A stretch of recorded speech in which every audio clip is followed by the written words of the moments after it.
Erick Thohir masuk ruang ganti beri wejangan usai timnas dihajar Uzbekistan. Wajah lemas Witan Sulaiman jadi sorotan.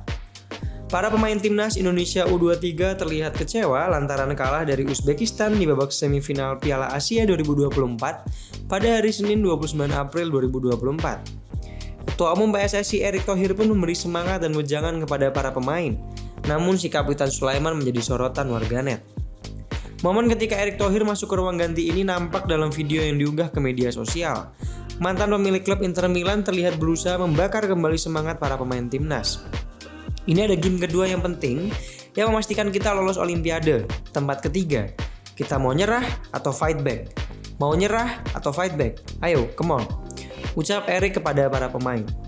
Masih ada, come on, ayo. Kita percaya kalian, kalian bisa. Pak Menpora di sini, Presiden nonton kalian. Seluruh rakyat Indonesia nonton kalian. Kasih kita bangsa yang kuat, nggak bisa diinjek-injek.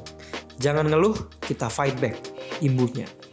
Para pemain timnas pun mendengarkan wejangan dari Erick sambil terduduk lemas.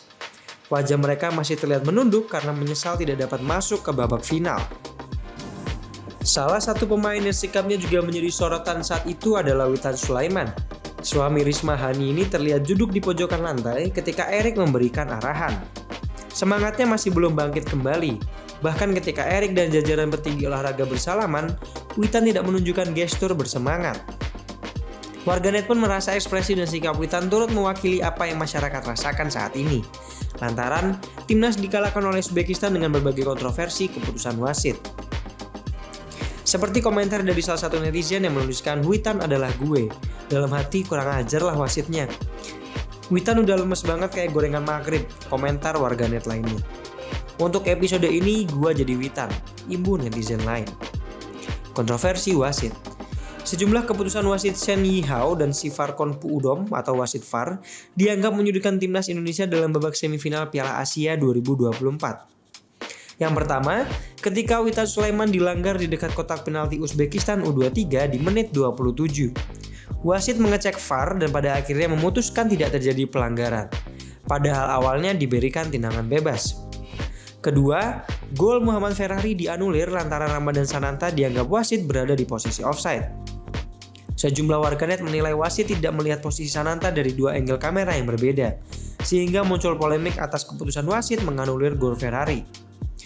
Lalu keputusan yang ketiga, Rizky Ridho mendapatkan kartu merah kontroversial setelah insiden dengan Jasurbek Jaludinov di menit 84. Pada momen ini pun rekaman orang VAR sampai diulang berkali-kali.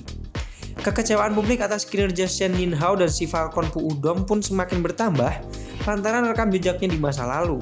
Pasalnya, mereka pernah terlibat beberapa keputusan kontroversial sebelumnya. Shen Yihao diduga terlihat kasus plagiarisme. Ia juga pernah beberapa kali membuat keputusan kontroversial di pertandingan Liga Cina. Bahkan pada 2013, di bawah kepemimpinannya laga Guangdong Risquan dan Chengdu Sheffield United berbuntut ricuh. Bagaimana dengan Sifar Konpuudom?